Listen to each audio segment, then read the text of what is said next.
Thank you for auditing the always positive new music review show hosted by a French professor who's going to be reviewing the album Wet Leg by the band Wet Leg. And I spent a little bit of time with that name. It's a wonderfully provocative and unsettling name because I almost didn't review this band for one of the silliest reasons, which is just a weird sort of bugaboo that I get where I have trouble differentiating bands that have similar names, and then I get mad at the bands for some reason. Like, a recent example is, these are three different post-punk bands from England. Black Midi, Black Country New Road, and Squid, which in my mind gets all sort of mixed up into Black Squiddy New Road. So that's very silly. I mean, when I was a kid, I didn't know the difference between Bob Hope and the Pope. So it's a kind of a weird thing I've been working with my whole life. And so last year, I reviewed a post-punk British band that was female-led called Dry Cleaning and their album New Long Leg. And now we have a female-led British post-punk band called Wet Leg. Dry Cleaning, New Long Leg. Dry Leg, Wet Leg. That's about the silliest thing you're going to hear on this review. I'm very happy that I pushed past that initial problem that I had, which isn't even really a problem. It's just, when you ingest as much music as I do every week, I try to get ready for the show and I try to present interesting things to everybody. If it weren't for all the recommendations to review this album, I wouldn't have even revisited it because I just saw the name Wet Leg. It just made me uncomfortable. It reminded me at times in my life where I've had a wet leg. And there's never a good reason, I guess if you're a man, to have a wet leg. So, let's talk about this band more. The main reason I'm happy is that this album is so listenable. Now that sounds like I'm damning it with faint praise. It's very good and it's very deep and I'm going to get into it. I'm going to get into great detail. But it has the benefit of being very easy to listen to. So I live with these albums, I have 2 teenage kids, I have a wife, we drive all over town, we go to practice and schools and all this stuff and driving lessons, all that, And so this album has been my soundtrack and it works everywhere. It works when I was at the gym and I was listening to headphones very carefully like a serious music man. And then also just this morning, I was making banana pudding with my wife and the kids were playing Lego Star Wars in the other room and just had this whole full house feeling of just melody and rock and good rhythm and all the way through with this great vocals, and it's just excellent. Before I talk more about the music, I will talk about this other coincidence, which I don't quite understand. So, when I was a kid, 12 years old, I was obsessed with Jimi Hendrix, and so I was obsessed with this concert at the Isle of Wight. And then a few years later, I realized that The Who played at the Isle of Wight as well. And then I never thought about the Isle of Wight again, until Black Country New Road released their album, Ants From Up There, which you can see in the background if you squint. And that was recorded in the Isle of Wight. So here I am thinking about it again. And then we get Wet Leg. And this band comes out, and they're a couple of friends from the Isle of Wight. It's weird, isn't it? Like you never think about a place, and then all of a sudden, you're confronted with it all the time. Now, before I talk about the band, the friends, Rhian and Hester. I assume it's pronounced Ryan. It's spelled Rhian, but I assume it's pronounced Ryan. Before I talk about the band, let's talk a little bit more about the music and why it's good.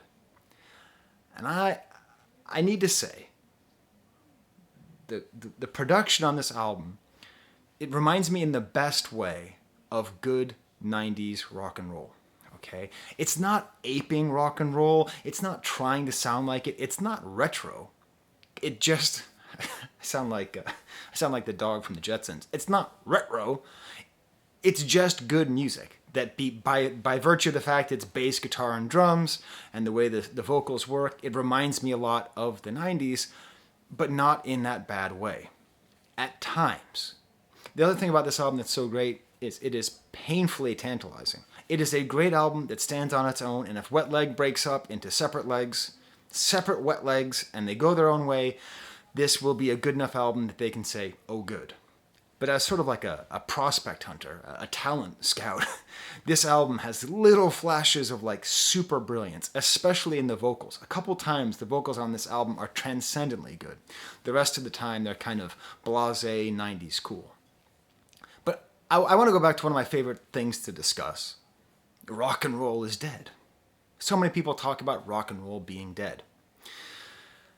I'm going to make a very obscure reference. If you pick up the reference, feel free to put it in the comments, but I don't think you will. But I've prepared a statement about Wet Leg and about Black Country New Road and about Parquet Courts and about about Hippocampus and about all the great rock and roll bands that I have been reviewing over the past couple years. And this is for you, Rock is Dead jerk. We're going to be positive every day. You're the ones being negative. You and some of the fans. Led Zeppelin is not walking through that door, fans. Nirvana is not walking through that door. And the White Stripes are not walking through that door. And if you expect them to walk through that door, they're going to be gray and old. What rock is young, exciting, hardworking, and it's going to improve. People don't realize that as soon as they realize the old bands are not coming through that door, the better this rock fandom will be for all of us. Because there are young girls and guys in that locker room playing their asses off. I've been around when rock was declared dead with nu metal. I've been around when rock was declared dead with hip hop. It makes the music culture, the greatest fandom in the world, lousy. The only thing that will turn this around is being upbeat and positive, like we are in this locker room. And if you think I'm going to succumb to negativity, you're wrong. You got the wrong guy hosting this video series. Rock and roll is just so not dead, and you can really see it with this album.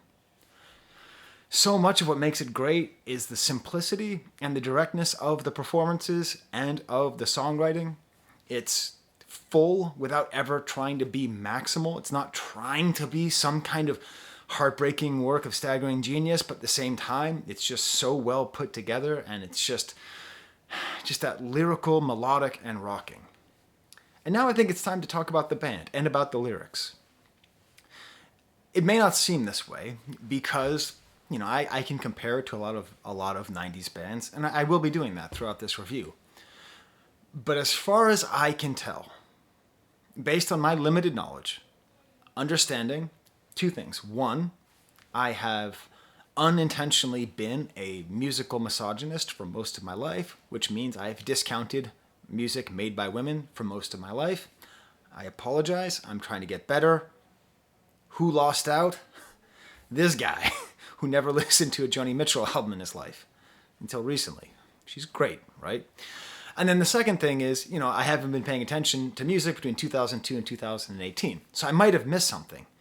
But is there any other band that's based on the friendship of women? I mean, you look at the cover of this album, it's two women hugging from behind. It's all about female friendship. It reminds me a little bit of the great children's series Frog and Toad. I get the sense that one's a little more grumpy, the other one's a little bit more upbeat. It also reminds me very positively of the oddly underrated reboot of the Bill and Ted series, where they had the courage to make the daughters of Bill and Ted the new Bill and Ted. That kind of carefree, fun feeling of these people who work together. Like these friends. And the friendship really comes through. And I hate to tell you, sometimes I teach classes in the Women and Gender Studies department as well. I work a lot with them. This album is a feminist masterpiece. Without being ostensibly, it's not overtly feminist. It's not saying, it's not fighting for women. But by its pure existence, by being the expression of two women who are friends and who are making this great music, we have now a space in rock and roll for friends that are girls. And they're just a couple of dumbasses. They're Beavis and Butthead. They're Bill and Ted. They talk about sex and their sexual beings, but they're not like that sort of trope of the female rocker who's like, sex in your face, father effort. Yeah, right? It's none of that. They talk about partying, but it's not like party music. It's not Kesha. They're very clearly intelligent. I guess they met at uni. It's what British people call college. But they're not about being smarty pants. They're just a couple of dumbasses making music together. And that kind of energy has predominantly been saved for dudes. When we think about buddy comedies, when we think about a couple of friends just doing things, that is almost exclusively the realm of men. But this album is a rocking Bechdel test. It's just passing, and I love it. I love that energy that is in this album because the friendship feels real and it comes through in the music. The other theme that I really like about this album, and I think it's an important theme, is the theme of late youth. So, like, anyone can sing about being old, and anyone can sing about being young. But it's that transition between youth and middle age that's very difficult. And this album is really struggling with that, trying to identify it. Sorry, they got a lot of noise going on in the back. That's my dishwasher. I don't edit these things. I don't even have my coffee cup, so I'm just drinking this. Terrible, unprofessional. It's okay though. This album's raw too. So like, where was I even talking about?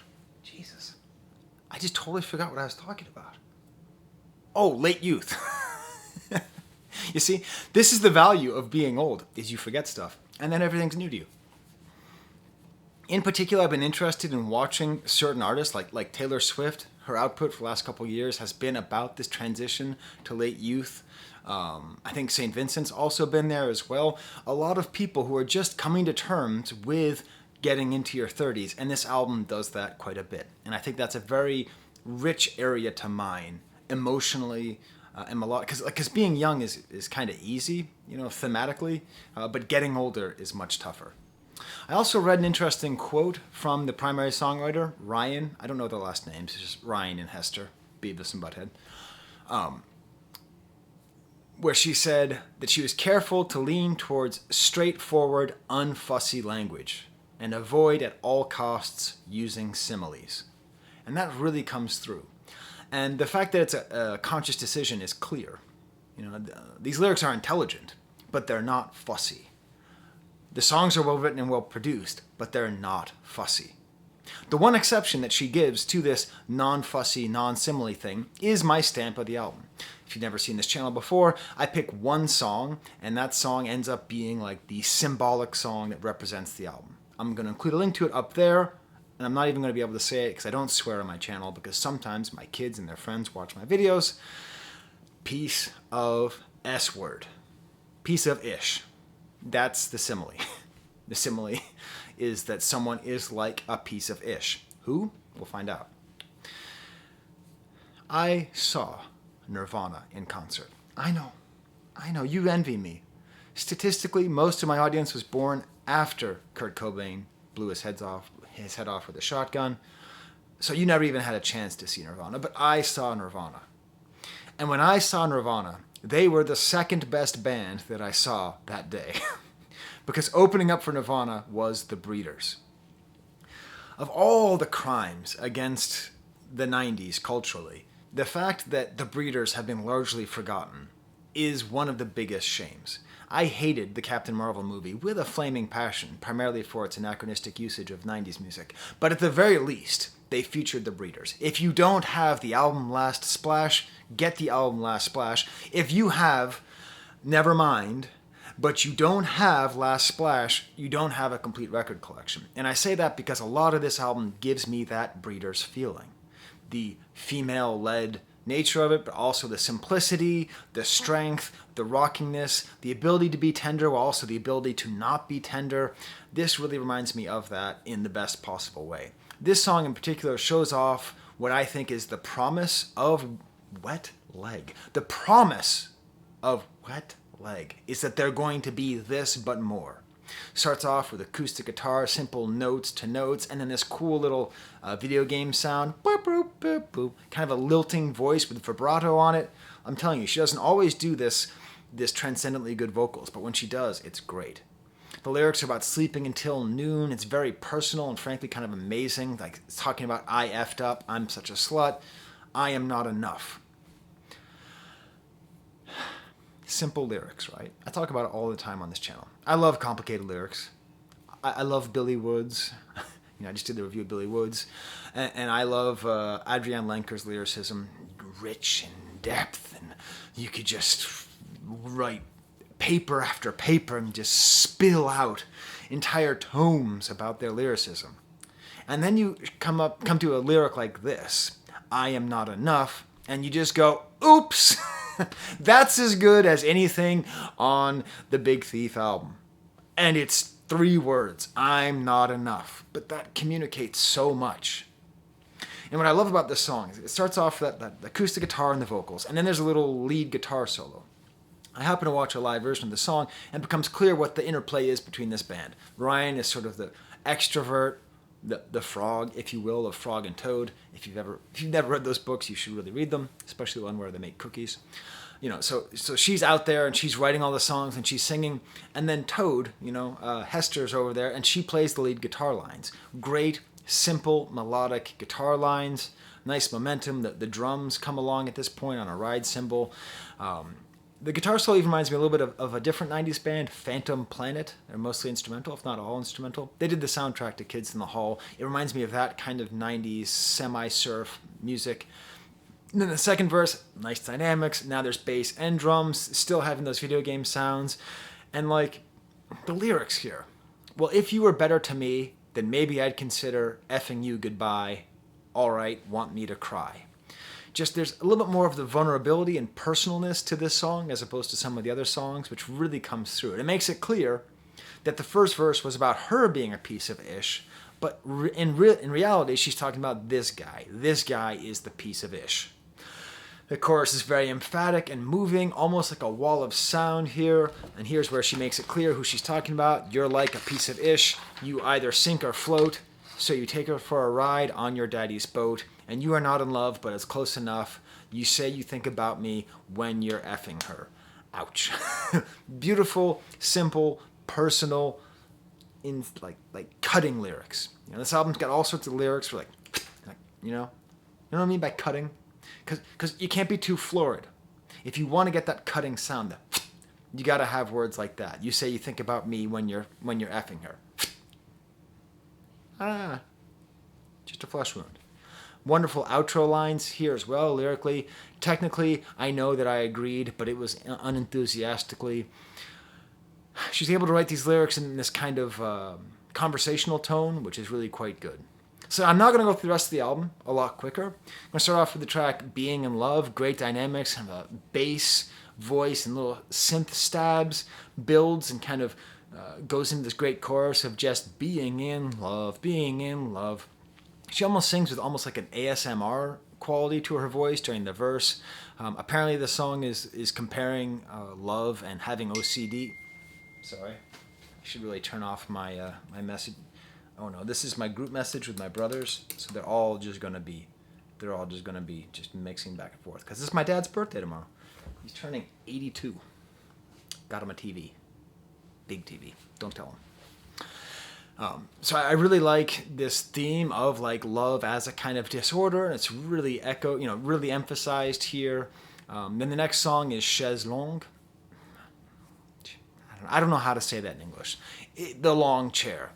And this is that Beavis and Butthead, that Bill and Ted quality of this album. Because these are all just jokes. The whole thing is just jokes. They're just goofing around with double entendres, right? This isn't some sincere work of genius. It just kind of starts off with bass and drums, just a couple notes, and hey, mom and dad, I went to college and I got a degree, and they call it the Big D. I went to school and got the Big D. See, technically, you probably didn't pick this up.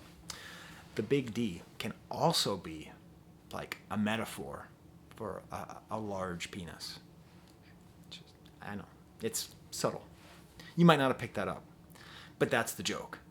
And it's why not? Why not make a silly dick joke in the middle of your song, right?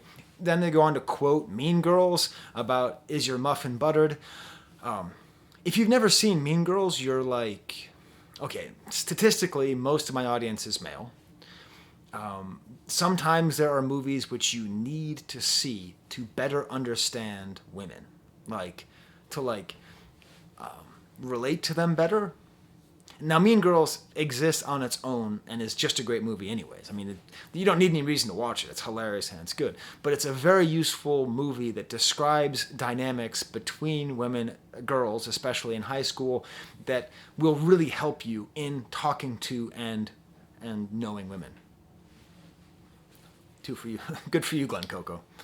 And then just some more kind of nothing lyrics about Chaise Longue. I read somewhere that they would have sleepovers together, and one of them has a chaise longue in her apartment, so that's where the friend would sleep. It's just so cute. thinking about these friends getting together and writing little songs about their apartment, you know? I just love it. Would you like us to assign someone to worry your mother? Just great mysterious lyrics. They appear to solicit groupies at the end, which is kind of an interesting thing. Again, this album is quite sexual without it being like that's the point. Because that's always a trap with women in rock and roll. There's a certain expectation that if they are bold enough to be on stage, that they're going to be super sexual. Ooh, barracuda, right? I really love how this album allows them to be sexy without the album being sexist. Fine line. Next song is called Angelica. This is a series of songs about parties that you don't want to be at. And this is what I'm talking about, that aging bit, right? Like the getting older. So, like, it's set at a bad party. And there's this Angelica character who sort of represents someone who's comfortable in these positions. Great simple guitar line that plays off the rhythm. Kind of like slightly off-kilter rhythm.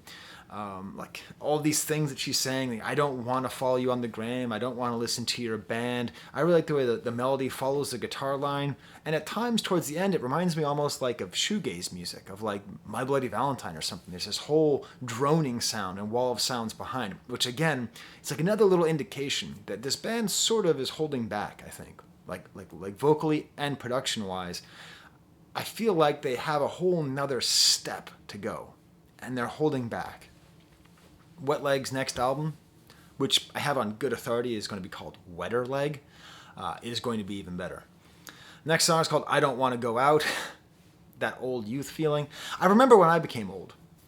I was in a youth hostel in Heidelberg in Germany. And like when you go to a youth hostel, like there's this whole thing where you like go down and you hang around in the common area and like everyone's speaking different languages and there's boys and girls and men and women. Everyone's just like, there's a great sort of like sexuality, but also kind of just like a fun and joie de vivre, and everyone finds you go out drinking with them, or you go to a concert, or you just go for a walk and you meet people from all over the world and you're all together and you're all young. And I remember I was in Heidelberg and I was like, I'm going up to my room and I'm going to sleep. I am done. I remember saying, youth hostels make me hostile towards youth. I was 26 years old, okay? I wasn't that old. I should have been partying. And this album, and especially this song, emphasizes that feeling of that point where you're just like, oh, God, I cannot do this. I wish I could care, and now I'm almost 28, still getting off my stupid face. They might have to, so I don't know what their influences are. I'm going to assume there's a lot of 90s, especially Nirvana and Breeder's influence. Like at times I really remember that show that I saw, I believe it was in Fitchburg, Massachusetts. It was the final tour of Nirvana. It does feel at times like a combination. And here, I swear to God, it's the guitar line from the man who sold the world. I know it's a David Bowie song. Okay, but I'm 44 years old, which means to me, The Man Who Sold the World is a Nirvana song. Feel free to hit me in the comments. You can hear the guitar lines like, it doesn't finish the entire line. But I love the chugginess of this song. The whole album has a good chug. By that I mean like good chug. Jesus Christ. Maybe I should have scripts. The whole album has a good chug to it. You know, like really good movement. A great bridge here. There's almost like high background vocals. Again, it reminds me not of the Pixies, but this album multiple times reminds me of the individual song Where Is My Mind. This is another theory that I have, and I might be wrong, okay? I don't know. I don't know Wet Leg, okay? But I'm guessing that for people who are 28, who grew up in the shadow of the 90s, the song Where Is My Mind by the Pixies looms large. And the Pixies are a great band, but the Pixies' influence is like, in popular culture, is so dominated by that one song, Where Is My Mind, that the background vocals on this remind me of Where's My Mind, and we're going to come back to that. It's my theory, it's just because Where's My Mind is played over the final scene in the movie Fight Club, and the Fight Club is if the 90s were turned into a movie. That's really what Fight Club is. And great drumming on here as well. I don't know who's playing drumming, but It's really quite good. Also, did I just say who's playing drumming? Okay. Next song is called Wet Dream, which is almost my stamp. I love this song so much. Super catchy. It's a song like for the ages. What I love is that at times this band can veer close to what I call Home Depot rock, which is like that kind of rock music where it's made for like middle-aged dudes to go, this is good, you know? Like the White Stripes, you know, like faux White Stripes music. But maybe it's by the virtue that it's just made by two friends who are girls. It never goes into that area. But there is something about Home Depot music, also like Jack Daniels commercial music, that kind of thing. A little bit in that rocking zone, but not entirely. And here, this is what I'm talking about, that next step. When they come out with Wetter Leg, by the way, they've already named their third album Wettest Leg. When they release Wetter Leg, if they build on songs like this, like the voice is so dynamic and so expressive. Seriously, listen to Wet Dream by Wet Leg, and you will not believe how good the vocals are on this song. I didn't even notice the first couple times because I was too busy getting on to 490 right near the Laser Lab. If you're ever in Rochester, there's a Laser Lab, and there's this weird intro. There's this weird like off ramp you have to take, and it's such a difficult drive that whenever I'm listening to and I'm driving there, like that gets logged in my mind. This is what I was listening to, and this is like apparently a breakup song where she's talking about like one of her exes said that she dreamed about her. Also, she said that it's in reference to some Instagram page called Beam Me Up Soft Boy. I guess soft boy is a thing that people are. Could you tell me what it means? I'm an old man, okay? I'm an old man who forgets what he's talking about in the middle of his YouTube videos. What is a soft boy, and what does that have to do with this music? But I do love these lyrics. I was in your wet dream, driving in my car, super catchy. What makes you think you're good enough to think about me when you're touching yourself? Hey, seriously. Simple lyrics. What makes you think you're good enough to think about me when you're touching yourself? That is one of the most smackdown lines you've ever heard. Also makes reference to the movie Buffalo 66, which I think that's because, like, if a dude wants you to watch a Buffalo 66 movie, and this is my suggestion for women, if you meet somebody and they love Vincent Gallo, just run. Just as fast. Don't even look it up, okay? Just run. It's a fine movie. I live in Rochester now, which is very close to Buffalo. It's not a bad movie, but like the kind of guys who love Buffalo 66 are not the kind of guys you want to date. I really love this, particularly that there's a descending guitar line that's played. As they say, it's enough to make a girl blush. The interplay between these people, like especially after seeing them play live, one video, like I really get that feeling of them just creating together like friends. Convincing is the next song, and this has got Toad is on vocals here. Hester is singing lead vocals. I just love her voice. It's great. More of that second step, that next album they're going to release. I hope she's on there more. I really like her voice, kind of sparse surf guitar, again, a sort of unexpected pre-chorus with another voice in the back, and one of my favorite lyrics on the album, when the sky is blue, do you feel it too? See, I think Hester allows herself to get a little bit more poetic. Loving You is a cool kind of tough breakup song, reminds me a little bit of Crimson and Clover, that kind of vibe, but what's cool here is the voice, again, very high falsetto over like a drum machine in the beginning, and then eventually some sweet guitar comes in. I'm telling you, for an album which ostensibly is a straightforward 90s rock style music album, there's a lot of really great details and production shifts throughout the album. Eventually some accordion sounds come in, and then one of my favorite lyrics, again, more of that simple lyricism. I hope you choke on your girlfriend, or I hope you choke on your new girlfriend. Just absurd and weird and very clear. I very much like this more personal mode. No, I don't. Look, I wrote here, more personal mode, like it. I wrote that in my notes. I take it back. I like the mix. I want the goofy Beavis and Butthead Mean Girls stuff, but I also want this more personal stuff. I really like the vocals. What's a Girl to Do? Your Mom is a funny song. When I think about what you've become, I feel sorry for your mum. Very just two notes, very charismatic voice again, back to Ryan singing. The guitar and melody here, though, is so much like the song Angelica, that were I their producer, which coincidentally I'm not, I would have maybe taken the song off. Because if you listen to Angelica and Your Mum, they're just a little too close. Except this song has the primal scream, which moves it beyond. In the middle, she sort of announces that she's going to scream, and then she screams, and the scream is a real scream, like a real blood-curdling scream that makes you want to turn down your headphones. Quite good.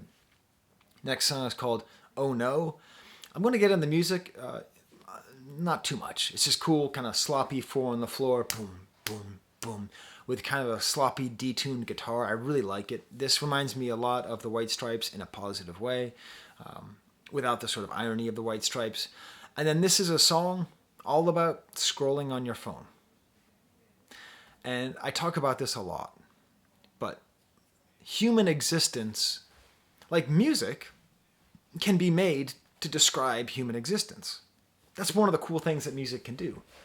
And the reality of human existence for many of us, especially kids these days, is just scrolling on your goddamn phone. I see my kids do it all the time.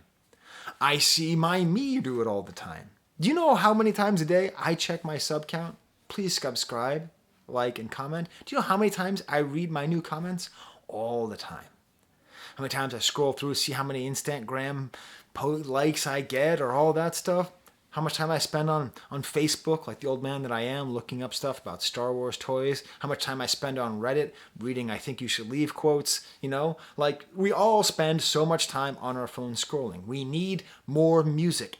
Musicians, I know it's not as cool as it used to be. The world isn't as cool as it used to be when you, I don't know, jump on the back of a freight train and go out to Oklahoma and live like a vagabond, okay? But that's not the reality. The reality is we all have $3,000 computers in our pockets and we spend a lot of time looking at it, and they just wrote a really good song about that feeling. That drug-like feeling, that empty feeling, the excitement, the disappointment, the feeling of loss. It's very, very good. Next song is Piece of Ish, which I already described in quite some detail. Then we get to the song Supermarket. Skip.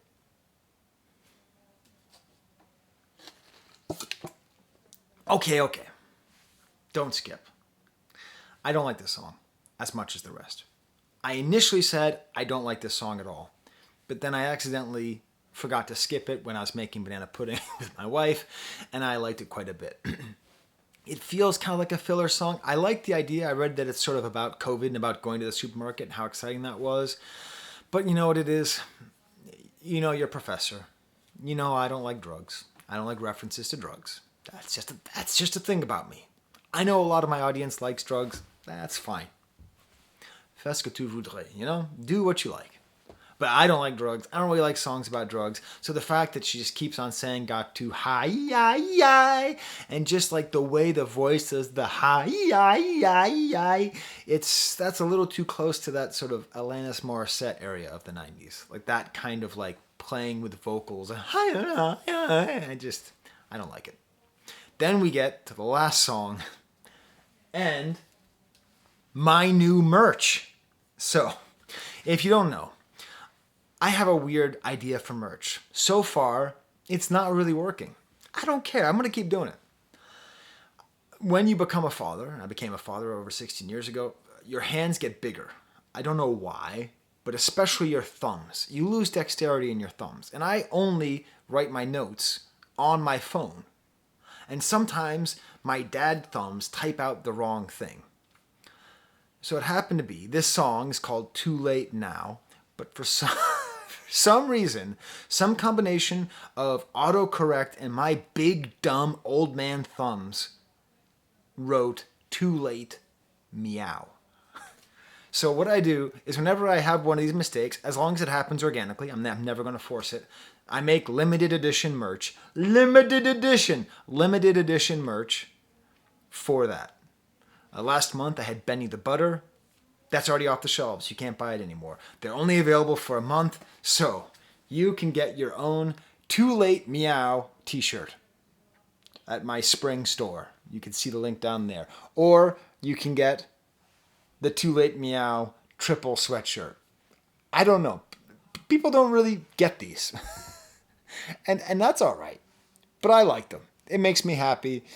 So that'll be available for a month. If you want to show your love for Wet Leg and your love for this channel, just look at that design, right? That's like with my Skyroglyphics handwriting. You know, they all kind of have a similar aesthetic, so they all kind of look the same. I'm going to try to do one about every month, provided that my thumbs keep being funny. Too Late Meow.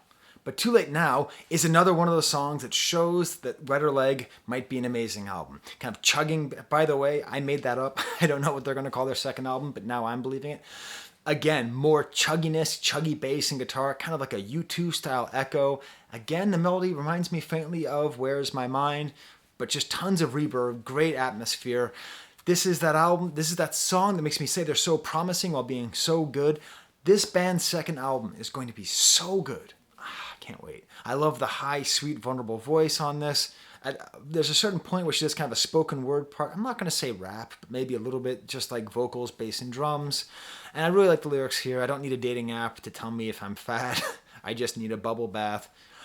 I'm not sure if this is a song. I don't even know what I'm saying. This kind of theme about like what is the value of their music? What are they doing? What is this daily life? All in all of it together really does a great job of presenting the zeitgeist and presenting what life is like for young women who are becoming middle-aged, who are friends. And I don't think I can think of any other album that expresses all of these things, and certainly not an album that expresses them so well. So if I didn't do enough, I am going to buy this album, by the way. I'm going to buy this album whenever I can. I suggest you buy it too, because when my family likes something that much, you got to buy it. And I don't use my own money to buy music anymore because I'm a fancy YouTuber and I have my Patreons. So these are my Patreons, which I got to say, there's 58 of you now. So like you're making it unwieldy for me to show off your names here. But I'm going to keep doing it. And Jesus, God, I got some new ones down there at the bottom. So thank you to all these new ones. You could find yourself right under there. Get access to behind the scenes woozy whatsits. Oh, I'm gonna release an outtake from this episode where my hair, not good. Okay, well this is fun. Thank you for watching and enjoy new music. Larry Bird is not walking through that door. There's the camera.